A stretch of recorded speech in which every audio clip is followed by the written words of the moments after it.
कहानी की शुरुआत होती है और हमें जी डोंग नाम का एक आदमी दिखाया जाता है। ये नॉर्थ कोरिया में सबसे छुपकर स्लम एरिया में रहता है क्योंकि ये यहाँ इल्ली गिल्ली तौर पर रह रहा है। जी हाँ, डोंग यहाँ जी डोंग चोई नाम की लड़की से मिलता है। चोई एक डॉक्यूमेंट्री मेकर है और इसका सपना नॉर्थ कोरियन के डिफेक्टर्स पर डॉक्यूमेंट्री बनाना है। अपने इसी सपने को पूरा करने के लिए चोई जी डोंग से मिलती है ताकि वो उसे इस बारे में कुछ बता सके। लेकिन यहाँ तो जी डोंग चोई को जरा भी भाव नहीं देता। ये देखकर चोई का दोस्त उससे कहता है कि तुम इस अकड़ू लड़के के पीछे क्यों पड़ी हो, तुम किसी और नॉर्थ कोरियन डिफेक्टर से मिल लो ताकि तुम्हें कुछ इन्फॉर्मेशन मिल सके। लेकिन चोई अपने दोस्तों की बात को हवा में उड़ा देती है। आपको बता दें, जी डोंग एक कार ड्राइवर है। इसकी कार में हमेशा एक बच्ची की फोटो लगी रहती है। अब ये कौन है ये तो आगे ही पता चलेगा। अगले सीन में जी डोंग एक बूढ़े आदमी पार्क गन हो से मिलता है। गन हो भी जी डोंग की तरह ही नॉर्थ कोरिया का रहने वाला है, लेकिन साउथ कोरिया आने के बाद एक कंपनी का मालिक बन गया। अब ये काफी अमीर है। गन हो जी डोंग के बारे में शुरू से आखिर तक की कहानी जानता है कि पहले जी डोंग नॉर्थ कोरिया का जासूस था, पर जब से इसकी फैमिली के साथ वो हादसा हुआ तब से ये साउथ कोरिया में आकर बस गया।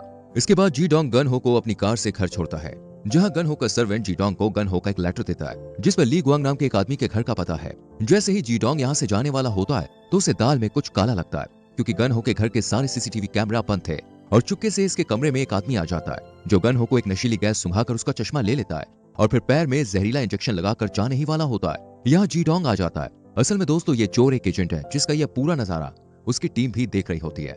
इस साउथ कोरियन इंटेलिजेंस टीम को किम सियोंग ही चलाता है। जब ये जी डोंग को यहाँ देखता है तो इसकी आंखें फटी की फटी रह जाती हैं। इधर हमारा हीरो इस एजेंट के साथ मारपीट करता है और इसे दुनिया से रवाना कर देता है।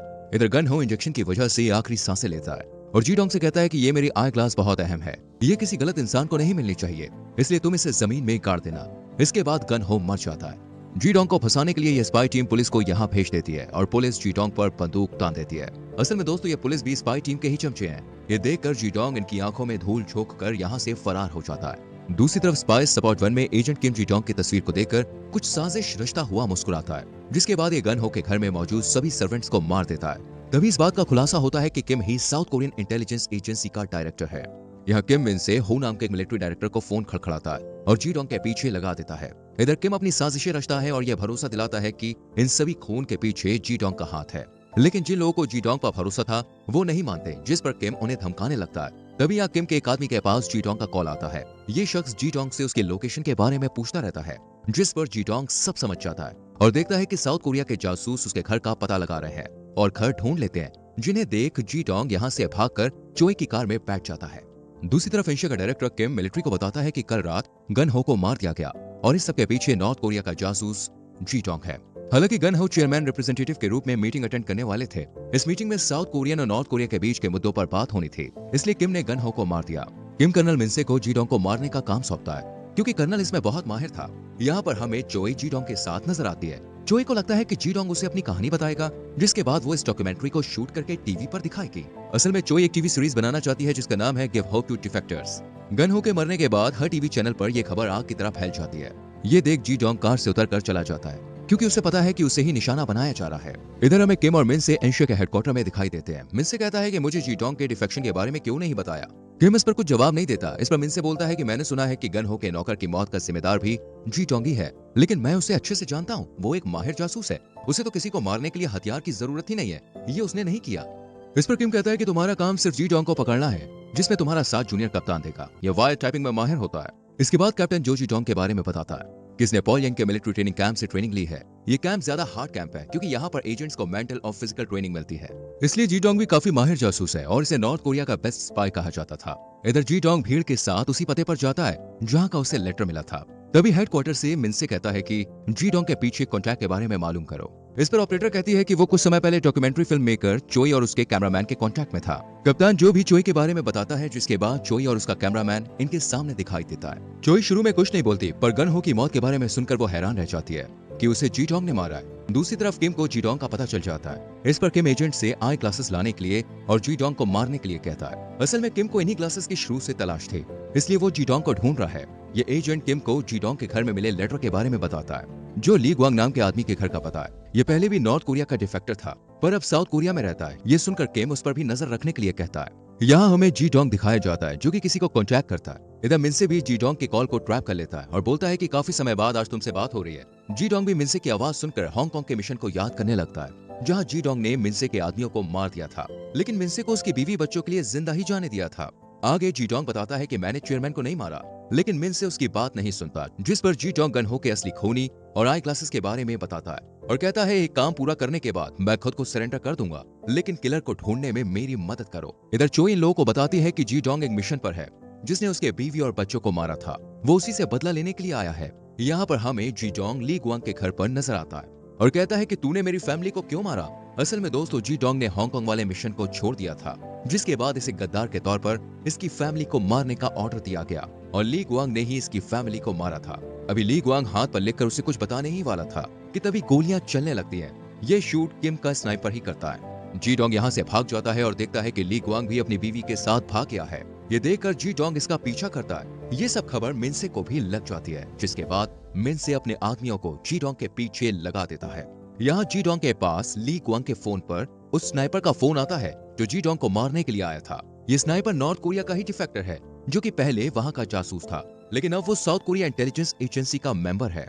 यहाँ पर हमें पता चलता है कि ली गुआंग इस स्नाइपर के साथ मिला हुआ है और फिर होती है स्नाइपर और जी डोंग के बीच फाइट और जी डोंग इसे मार देता है। जब यहाँ मिनसे के लोग पहुंचते हैं तो उन्हें पता चलता है कि ये हमारी ही टीम का मेंबर था जो मिनसे की बिना परमिशन के काम कर रहा था। इसके बाद मिनसे किम के पास जाकर उसे जी डोंग के साथ हुई बातचीत के बारे में बताता है। इस पर किम कहता है कि आई ग्लासेस नेशनल सिक्योरिटी के लिए बहुत जरूरी है। यहाँ मिनसे किम से कहता है कि पहले मुझे शक था पर अब यकीन है कि तुम नॉर्थ कोरिया के डिफेक्टर्स, खास तौर से जासूस को अपने बुरे कामों को अंजाम देने के लिए उनका इस्तेमाल कर रहे हो। इस पर किम मिनसे से अपना काम करने के लिए कहता है। आगे मिनसे कैप्टन जोस से कहता है कि गन हो के असली खूनी का पता करो। इसके बाद मिनसे खुद पुलिस स्टेशन जाकर गन हो की फॉरेंसिक रिपोर्ट को देखता है, जहां उसे पता लगता है कि ये झूठी है। इस पर मिनसे पुलिस वालों से सच उगलवाकर पता लगा ही लेता है कि गन हो को एक एजेंट ने मारा था और कैप्टन जो छानबीन के दौरान बताता है कि जी डोंग मिशन को छोड़ने के बाद अपने देश चला गया था, जहां उसे गद्दार घोषित कर दिया गया। उसे फांसी होने वाली थी कि जी डोंग को अपने बीवी बच्चों की मौत की खबर मिलती है। ये देखकर वो अपना बदला लेने को आता है। असल में इसकी फैमिली को मारने का जिम्मा ली गुआंग को दिया गया था। इस पर ली गुआंग जी डोंग को जानता था, इसलिए किसी और एजेंट को ये काम सौंपा गया।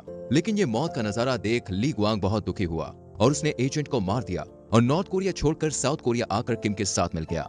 यहाँ हमें जी डोंग अपनी बीवी की मौत को याद करते हुए दिखाई देता है और साथ ही उसे ली गुआंग के हाथ पर लिखा हुआ मैसेज कि तुम्हारी बेटी अभी भी जिंदा है, ये भी याद आता है। बेटी को पाने के लिए जी डोंग मिनसे को फोन करके कहता है कि तुम मुझे ली गुआंग का पता बताओ, मैं तुम्हें आई ग्लासेस दे दूंगा। लेकिन मिनसे राजी नहीं होता। इधर कैप्टन जो को पता लगता है कि जोए ही किम के क्राइम्स की छानबीन कर रही है। जोई को किम की हर हकीकत मालूम है। वहीं मिनसे को भी किम के बारे में पता चलता है कि ये कोई देशभक्त नहीं बल्कि अपने किसी पर्सनल इश्यूज को अंजाम दे रही है। यहाँ जी डोंग चोई से मिलकर उसे आई ग्लासेस के बारे में बताता है कि इसके अंदर किसी केमिकल वेपन का फॉर्मूला है, जिसे जानने के लिए नॉर्थ और साउथ कोरिया पीछे पड़े हैं। चोई ये सब अपने कैमरे में कैद कर लेती है और जी डोंग से कहती है कि मैं तुम्हारे ऊपर से सारे इल्जाम हटवा दूंगी।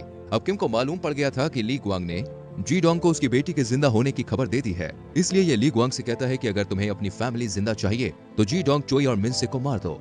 इसलिए ली गुआंग एक एजेंट के साथ चोई के पास जाता है और जो एजेंट था वो केमिकल फॉर्मूले को लेकर भाग जाता है। तभी यहाँ पर जी डोंग आता है और ली गुआंग पर हमला कर देता है। ली गुआंग मरने से पहले उसकी बेटी के बारे में बताता है कि किम ने तुम्हारी बेटी को गुलाम बनाकर बेच दिया और गन हो को भी उसी ने मरवाया और सॉरी कहकर मर जाता है। यहाँ मिनसे भी किम का सारा राज खोल देता है। ये देखकर किम जी डोंग को मारने का आदेश देता है। इधर कैप्टन जो छुप के किम के फिंगरप्रिंट की तलाशी लेने लगता है। यहाँ मिनसे चोई को बचाने के लिए पहुंच जाता है। चोई मिनसे को बताती है कि जी डोंग की बेटी चीन में है। तभी मिनसे के पास कैप्टन जो की कॉल आती है। ये बताता है कि किम और गन हो दोनों काफी समय से एक दूसरे के साथ थे। किम केमिकल वेपन के बारे में जानता था, इसलिए उसने पैसों के लालच में गन हो को मरवा दिया। लेकिन मरने से गन हो के पास सुअंग हो नाम के एक आदमी का 3 बार कॉल आया था, यानी इन दोनों के बीच कुछ कनेक्शन है।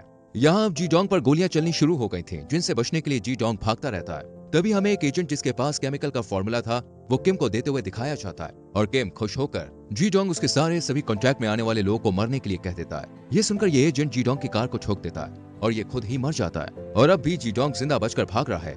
इधर चोई और मिनसे एक लैब में केमिकल की हकीकत जानने के लिए जाते हैं। दूसरी तरफ हमें किम केमिकल का फॉर्मूला बेचता हुआ दिखाई देता है, लेकिन जब ये लेने वाला इसे चेक करता है तो ये नकली निकलता है। असलियत में ये फॉर्मूला किसी वेपन का नहीं था बल्कि गेहूं की खेती के लिए था, जिसे गन हो दोनों देशों को देना चाहता था। ये डील यहीं समाप्त हो जाती है और किम गन हो के साथी सुअंग को फोन करके उल्टी सीधी बातें सुनाता है और उसे नुकसान की भरपाई करने के लिए 50 मिलियन देने के लिए कहता है। इसी दौरान किम गन लेकर मीडिया को ये बताता है कि चेयरमैन का असली खूनी जी डोंग ही है। पर तभी जी डोंग यहाँ आकर किम के ऊपर बंदूक तान देता है और इससे अपनी बेटी के बारे में पूछता है, लेकिन ये कुछ नहीं बताता। और फिर यहाँ मिनसे भी आ जाता है और किम के साथ लड़ने लगता है। लेकिन तभी किम बंदूक उठाकर मिनसे पर वार करने वाला था कि तभी उसे स्क्रीन पर चोई दिखाई देती है, जिसने किम के सारे राज बता दिए थे और अब सबको पता था कि असली खूनी किम ही है। जी डोंग अपनी बेटी के बारे में किम से पूछता है, लेकिन वो कहता है कि तुम्हारी बेटी तो मर चुकी है।